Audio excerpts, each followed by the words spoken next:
Bien, presentamos el siguiente ejercicio de relaciones de masa 2. La urea, dice, se prepara según la siguiente reacción. Amoníaco más dióxido de carbono nos va a dar como productos la urea más el agua. En un proceso se hicieron reaccionar 637,2 gramos de amoníaco con 1142 gramos de dióxido de carbono. Nos piden determinar cuál es el reactivo limitante. Luego, calcular la masa de urea que se formará. Luego, cuánto de reactivo en exceso en gramos quedó sin reaccionar al final de la reacción. Luego también nos piden determinar el porcentaje de rendimiento de la reacción si experimentalmente se obtuvo 950 gramos de urea. Pasamos a desarrollar entonces la primera. Vamos a determinar en la reacción cuál de los dos reactantes, el amoníaco o el dióxido de carbono, cuál de los dos es el reactivo limitante.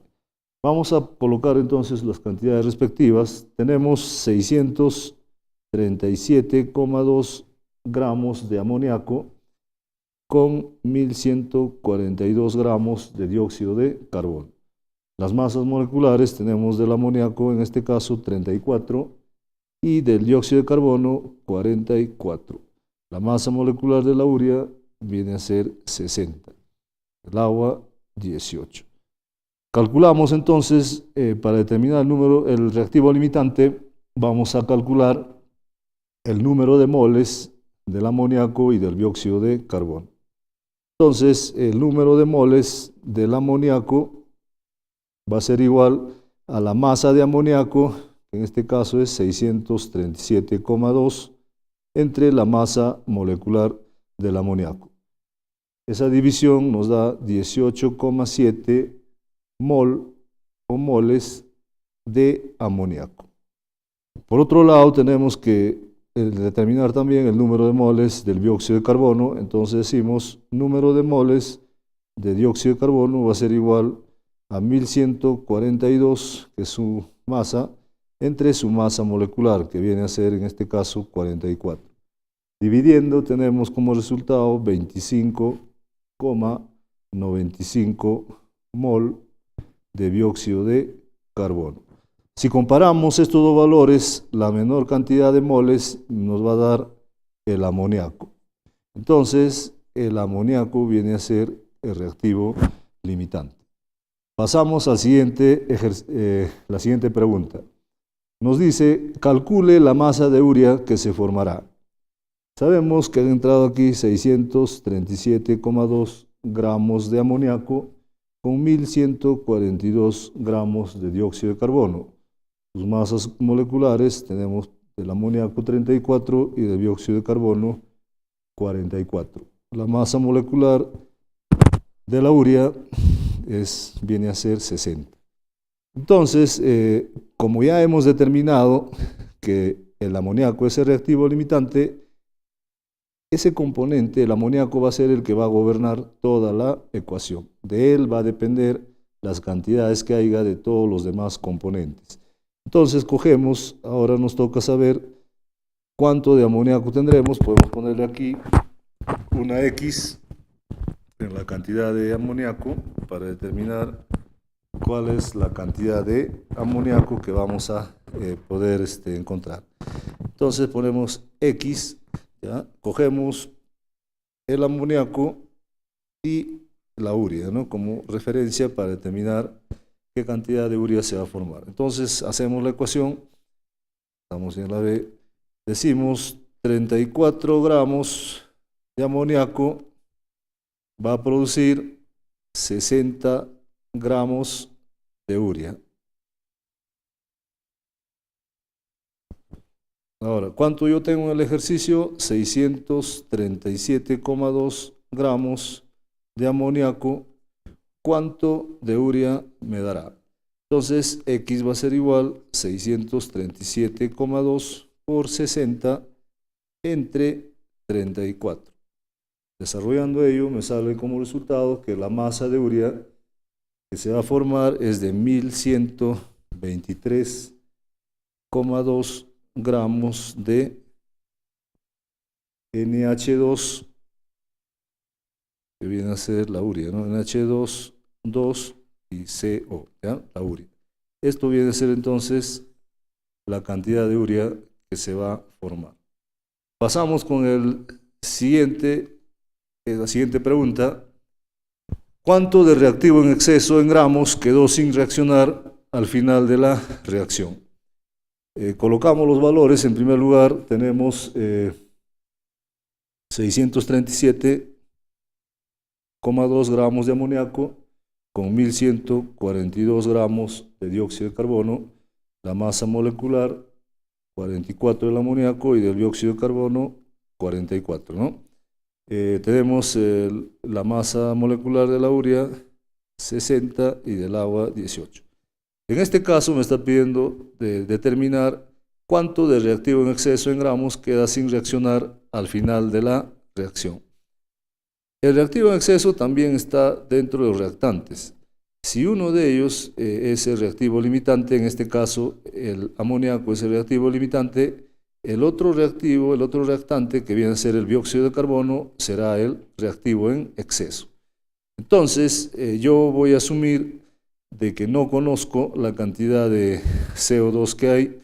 Puedo poner aquí X, por ejemplo, ya este 1142 es el dato que me dan, ya luego les explicaré, pero coloco aquí un X como la cantidad de dióxido de carbono que voy a obtener con estos 637,2 gramos de amoníaco.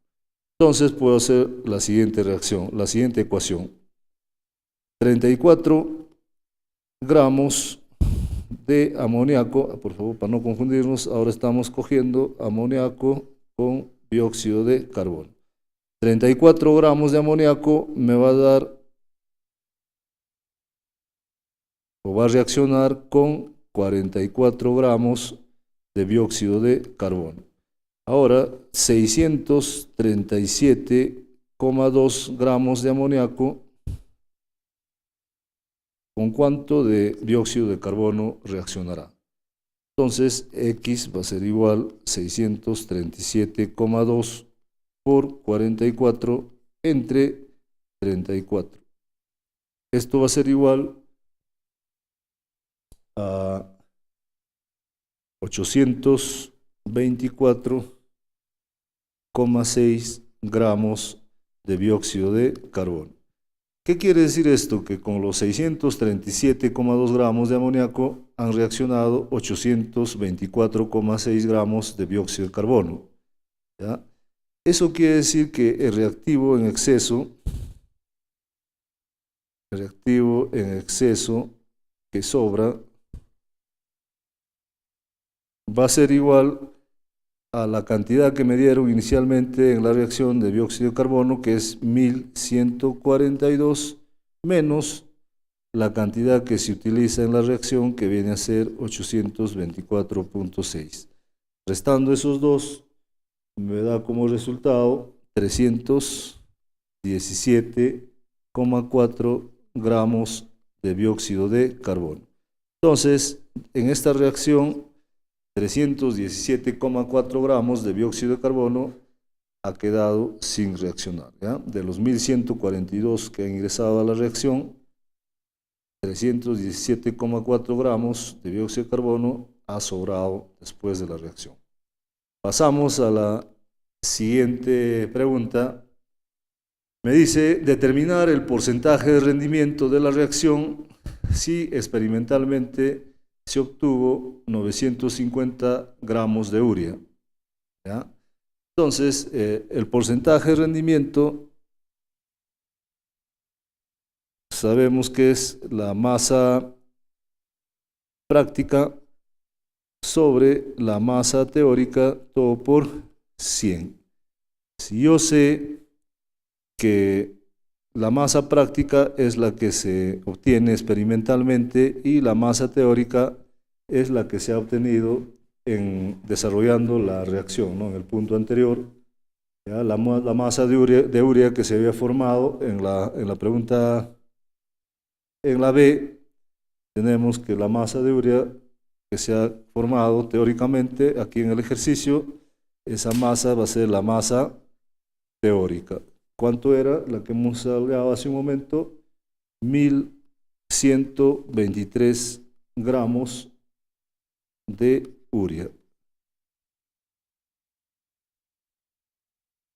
Entonces, la masa práctica va a ser la que se obtiene experimentalmente, que viene a ser masa práctica o experimental, viene a ser 950 gramos de urea. Entonces, reemplazando en la fórmula inicial, el porcentaje de rendimiento va a ser igual a la masa práctica, que viene a ser 950, entre la masa teórica, que viene a ser 1123, todo por 100. Esto va a ser igual a 84.